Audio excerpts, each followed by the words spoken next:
Hello! Hey guys! We're here to do our official video debrief for episode 7, season 7 of 24. We're a little bit behind the 8 ball this week because my life is stupid. Yeah, well, it's you wonderful, know, things are busy, shit happens, you know, you gotta adapt. So anyway, so here we are. Kat's here on Tuesday night. Which is the old holy night, so there you go. Yeah, that's true. You're right about that. I didn't even think it's the throwback holy day. But anyway, Kat watched the half of the episode before she came here, and then the other half after she arrived at my place, and so I watched the second half with her again. And now we're here to do a delayed video debrief. Right. Yes. So, the plot thickens. The plot totally thickens. Well, I mean, I guess, like, I kind of already written about this a little bit, but I thought this episode was actually quite pivotal as far as the kind of overriding story arc of the season is concerned. Like, it's definitely one of those points where things... It's a turning point, are before right? and after now. Yeah, like, the analogy I used in the post that I wrote last night, just after the episode had aired, is that it's like they're shaking the dice and throwing them out and then seeing where everyone lands. Like, things have been shaken up now, right? Yeah. Basically, like, the whole deep sky, deep cover operation is blown because Debaku escaped, so they can't capture him and either bring him in or interrogate him, right? Yeah. So, I like that particular bit because that brings I was waiting for the story between Deep Sky, between our guys and the president to mesh again. Yeah. And it's cool now that they've got a confidence going on.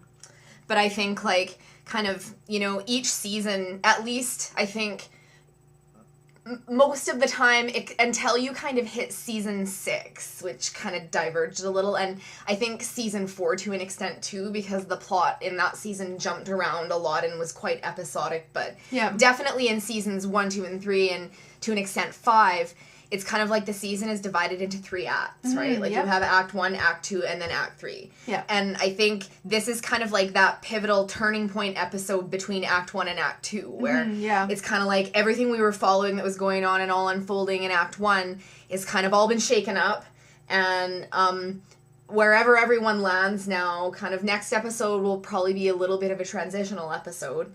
But once we figure out where everyone lands, that's going to kind of form the path and the story thread for the second act. Right, yeah. So that's why I think this episode had to be big, you know, and it was very important. Yep, yeah, really important. Kind of a release of tension in some ways, and then an adding of new suspense. Yeah, totally. Couple of thoughts, I guess. Well, we learned about Moss and Renee. Hey. Well, I'm still a little bit unclear on exactly what's going on. Like, they obviously have a history with each other, and he obviously cares about her, and she obviously trusts him too, but it's still kind of nebulous as to exactly what that connection is. Like, were they married? Did they date? Is it like a, you know, I have a crush on you thing? Like, are they friends? Like, we don't know. Yeah. So that's kind of interesting. We had a senseless loss of life. With Janice directing the poor manager to his death. That was a cool little scene there. Well, I didn't think she was directing him to his death. Well, no, but she knew what the consequences of that would be, and so did he. As did he, before he even went into the room. But I think, you know, like, I wasn't really sure whether he kind of was saying, oh, well, I'll be okay, because he thought he would be okay. No, I think he was... Yeah, I think he was pretty sure. He was calming her down. Yeah, he was pretty sure he was going to die. Yeah.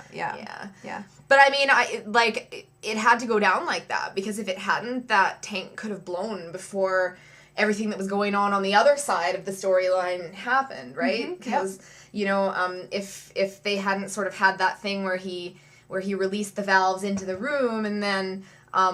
you know, drop the pressure just a little bit to buy them more time, then, you know, a lot more people could have died, right? It just so happened that, like, the delay ended up just being fortuitous because it gave sort of the stuff that's going on over at Debaku's hideout, you know, time to unfold. And then, of course, they disengage the CIP device, yada, yada, yada. So, I'm thinking about Tony right now. Yeah, well, of course you are. I mean, this was a huge episode for Almeida. Yeah, it kind of was. And I'm thinking particularly about that one little nod that he gave Bill Buchanan. I know, Yeah. totally. No, it's, yeah, that whole scene was really quite beautiful, and there's a lot of meat in there, because it was, like, from basically kind of, like, Bill's reaction to Tony, like, in that scene, where Jack's suggesting, well, we can't do this on our own anymore, the rules have changed, we have to bring in others, and, you know, obviously, like, this isn't sitting too well with Almeida, because he spent the last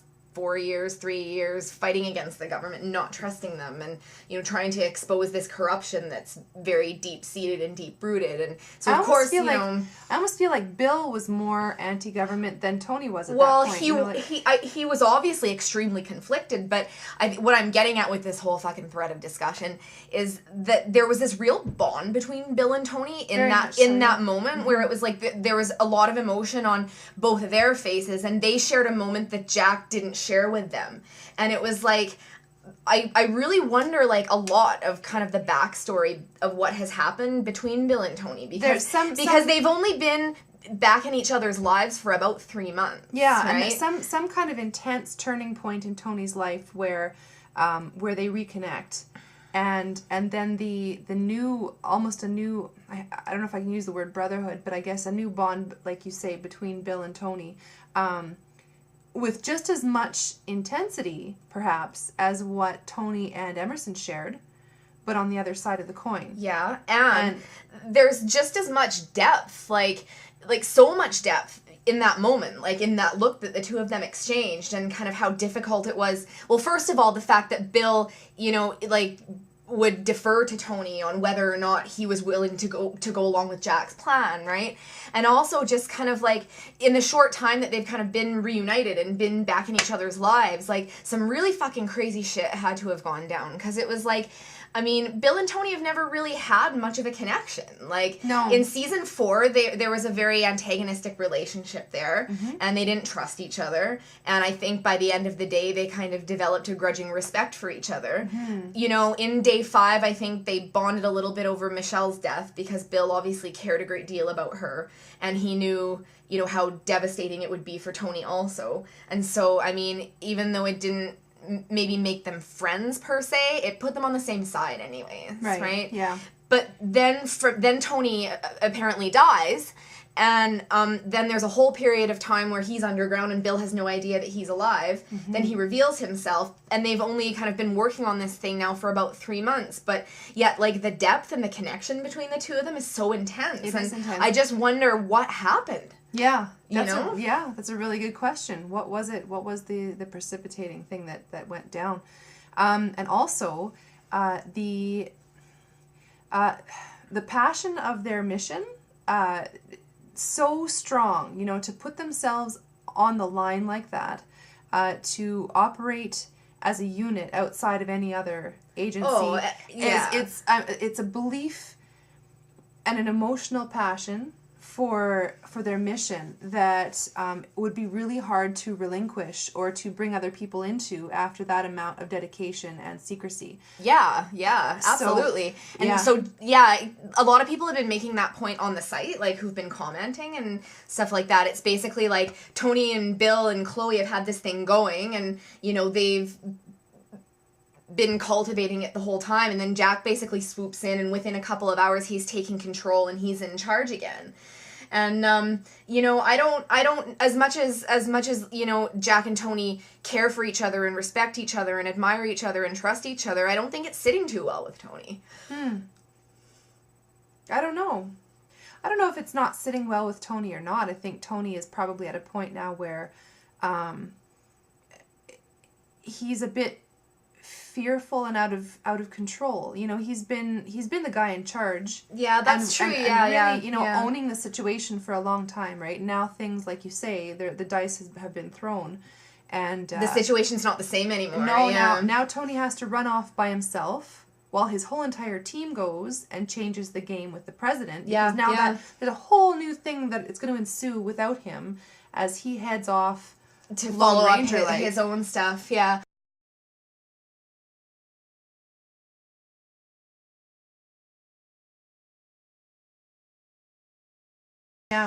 Yeah, this is going to be intense. I'm really curious who this contact of his is. Like, I'm wondering if it might be someone we've met before. Like, if it might be somebody we've met before, or is it somebody from his life before? Yeah, from either way, like, whoever this person turns out to be, we're going to hopefully get a lot more new information about exactly what happened in that kind of backstory when Tony was working for Emerson, and shed some light on some of the really bad things that he's done. Yeah.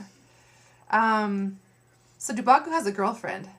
Yeah, totally. And how's she going to be threatened later on? Oh, who knows? I'm sure it'll happen. I'm sure it will. That's the only thing. She's a sweet thing. Yeah, it's what kind of very sweet thing. Total sweet thing. Yeah. So he's got a crazy little double life going on. Yes.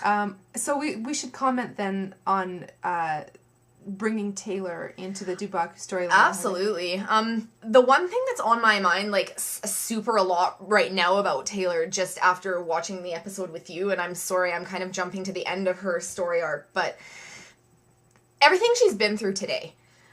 You know, her country's been attacked, her people have been threatened, you know, her position has been compromised.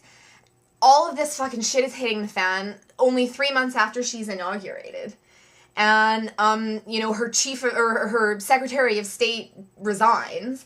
Like, you know, it's been a very trying day for her. But through all of that, like, even with all the terrorist attack threats and everything and the people dying, I've seen outrage in her eyes, and I've seen, you know, sadness in her eyes. Mourning and loss and shock. Loss and shock. But tonight, when Ethan told her that her husband was missing, was the first time I saw actual fear in her eyes. Yeah. Mm-hmm.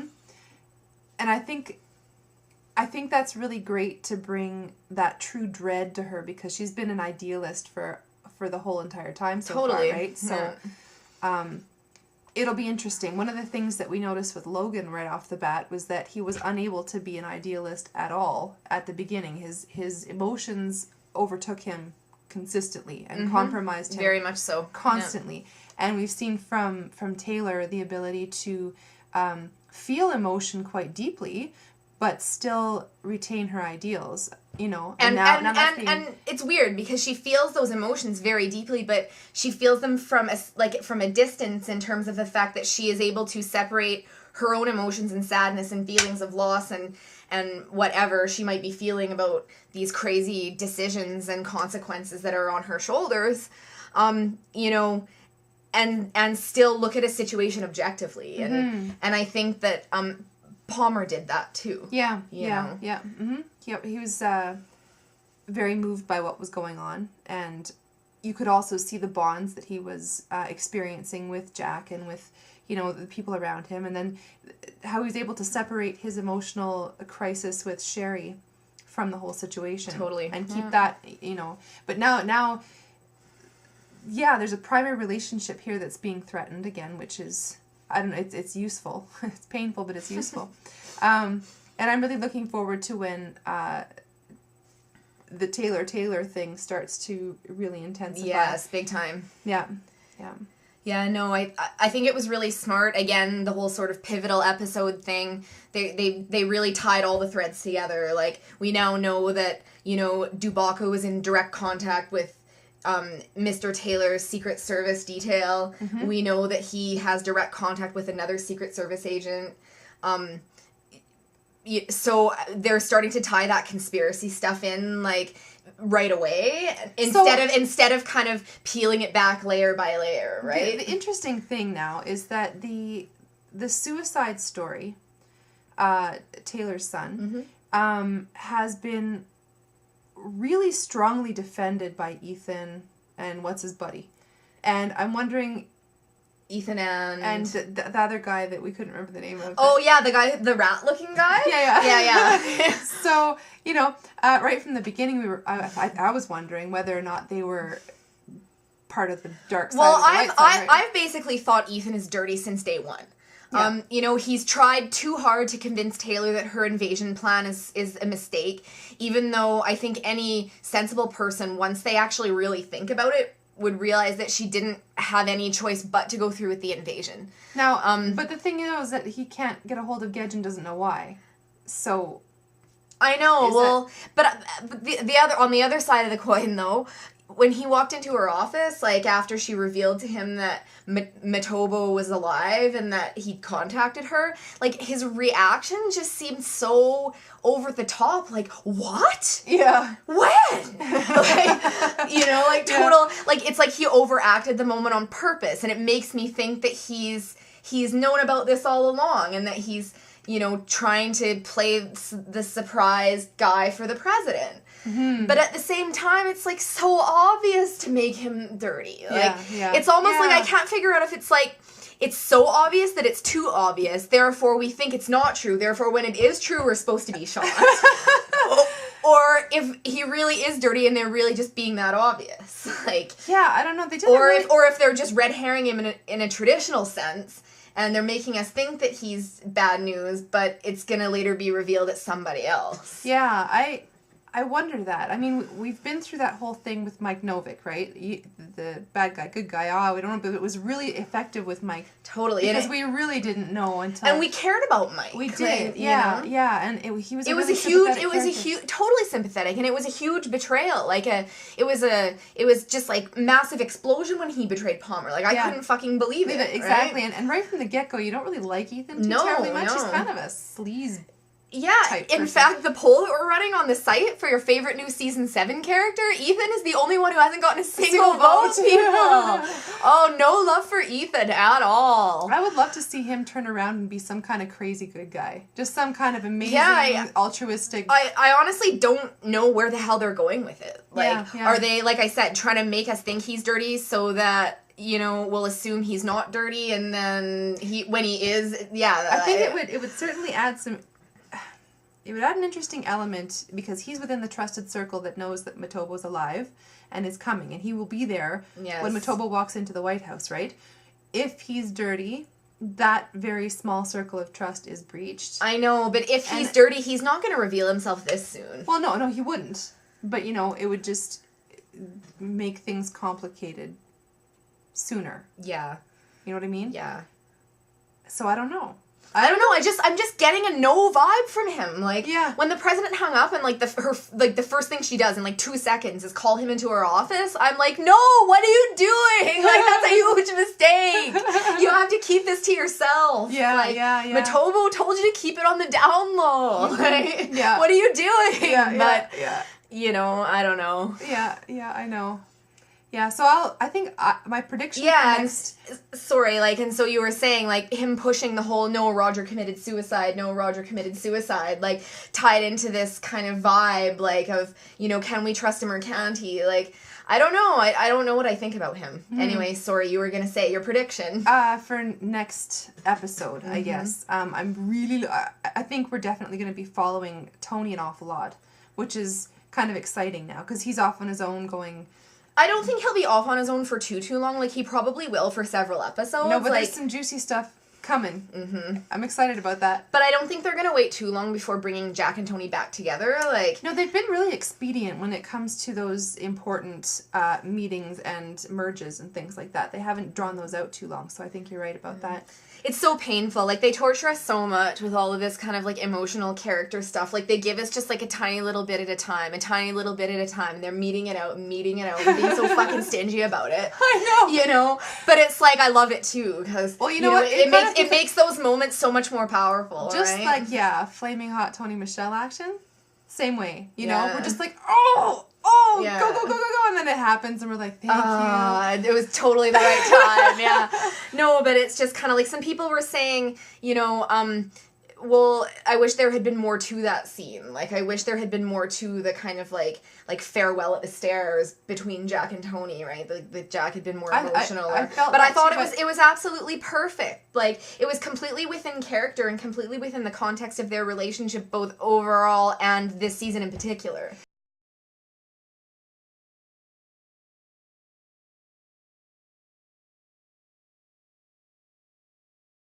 That kind of ability to drop into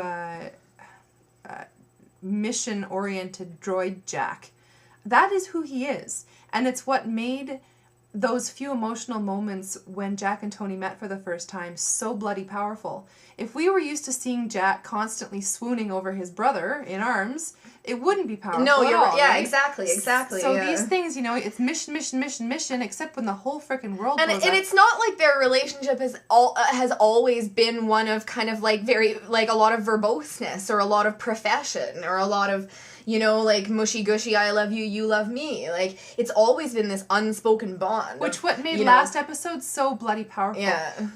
When Tony was actually verbalizing that exact bond, when he was basically laying it out what Jack and Tony were, but using Emerson as the object. Yes. Yeah. That made that scene so amazing because all of that stuff goes unspoken, right? Yeah. So I think it was in character too. Yeah. And I think in a way though, Jack's being a little bit kind of cocky, and he's got this kind of moral air of superiority, like, oh well, when this is all over you have to turn yourself in, and you have to face up to what you've done and moralizing. Accept the consequences. He's moralizing to Tony, and Tony's just kind of like, yeah, I know what I have to do. Yeah. And it's kind of like Jack's not really in the greatest position to be lecturing Tony, considering the fact that he's just spent the last year on the run from a federal subpoena. Yeah. Like unwilling to face up to what he's done and answer for his actions. Yeah. So shame on you, Jack Bauer. I think Jack Bauer is going to be shown a few things when Tony goes off and does his thing and finds whoever it is he's got to find, and he's going to be bringing a whole new element to Jack that Jack's got to deal with. I can see that sort of happening. Absolutely. And I think this season for Tony is totally about like who he really is. Like, is he really the man who dedicated his life to serving his country and who loved his wife with all of his heart, and who was willing to sacrifice his own happiness and prosperity to see her thrive and survive. Mm-hmm. Who believed in America, or is he the man who believes there's no honor left and that the rules have changed and that, the government is corrupt and poison and there's nothing good left?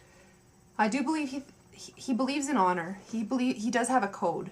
It may be a more emotional code than he followed before, but he does believe in things like if you believe in vengeance, you have something left. Yes, you're right. Yeah, yeah, because until you're completely empty and completely numb, like, there's still something in you. And it's obvious that, like, there's still some part of himself that believes in the man he used to be. He may never be able to be that man again because he's seen too much and he's done too much, but he still believes in that man. And I think... you saw that in his eyes when he nodded to Buchanan to allow things to move on. Yeah. You saw that he understood the next step, that had to happen, and that inevitability means that he's totally on board still. He's relinquishing a huge part of what brought him out of his darkness. Mm-hmm. Mm-hmm. That's a really important thing. Yeah. So do you think that when all is said and done, Tony's word and the brotherhood handshake will remain true, or do you think that he might decide that he doesn't really want to turn himself in and that he doesn't really want to go back to prison? Do you know what I saw? And face the death penalty, because considering the fact that he's already a pardoned traitor and he's already served time for treason, things aren't looking good for him if he turns himself in. And unfortunately, like, as noble as Jack's sentiment was, I don't think there's really a lot Jack and Bill are going to be able to do about whatever's going to happen. I felt that fragility right at the moment where they parted, and you could see in Tony's face their relationship is fragile. There's a choice that Tony has to make right now. I could be totally white and be my cowboy that runs off into the sunset, or now I'm on my own, and now I'm face to face with the person that I really am. Yeah. That I was 3 years ago. I don't have deep sky to hang on to anymore. Mm-hmm. And he's going to be contacting somebody from his past that's dangerous from his past. And so there's definitely that ambiguity there, that ambivalence. I have a feeling that there's something that's going to go down that's not entirely pleasant. He definitely may go a direction that we maybe don't want to see. There isn't another... To know there's another season coming up puts a little bit of perspective on it, too. I don't know if I want to talk about that too much. But no, because it's too early to really call anything beyond this season, but But I would like it if kind of as things play out and, you know, Jack sees things unfold and things unfold between he and Tony, that maybe he might come to believe differently than he does right now. That, you know, maybe it's not quite as clear-cut as he thinks it is, right? And, you know, maybe he'll change his position on it. But who knows? I kind of had one thought that it would be interesting if at the end of the season Tony does turn himself in, or Jack turns him in, one of the two, and he, you know, goes on trial and gets the death penalty, and then season 8 could be kind of focused on like the day of his execution. Oh my god, that's so no, but then Jack has to stop it, right? But then I thought, well, maybe that might not really work for 24, because I mean, there's not really a lot of exciting stuff in like being in court and like, you know, presenting appeals and stuff. So no, it's like 24 meets Law and Order. It would only be if basically like Jack tried to break Tony out of federal prison, and then whatever happens goes from there. But yeah, I don't know. Writers, if you're listening, feel free. Yeah, I don't know.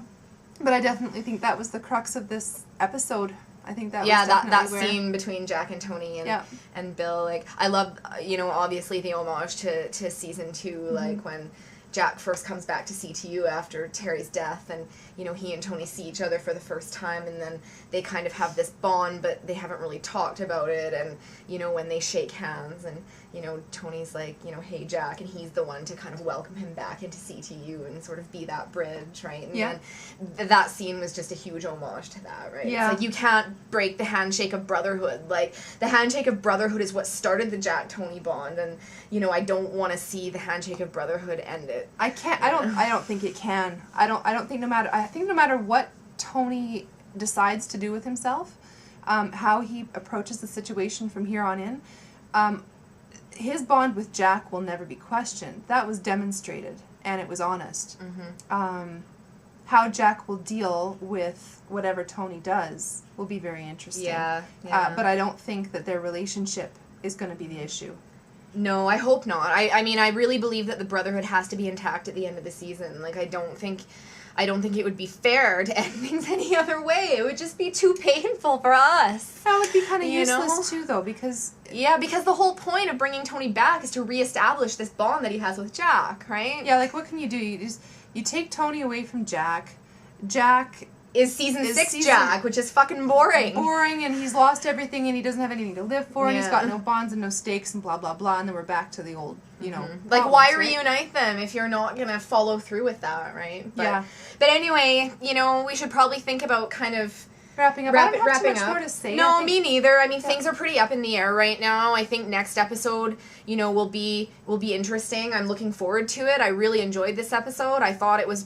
like, probably, like, the second best, if not the best episode of the season. Like, wow. It could only possibly be surpassed by episode 3. Like, I felt like the episodes for me as a whole haven't been one above the other, but I definitely have been noticing bits and pieces within each episode that I can rank like that.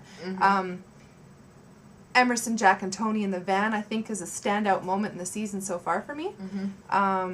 This episode, I don't know if it's because it got interrupted halfway through. Yeah, maybe. I just feel like it was, again, a very developmental episode. A pivotal one for sure, but I felt like the drama was a little bit more understated. It was. It was, but we needed that sort of, like, high-impact, action-packed, adrenaline-filled episode, and...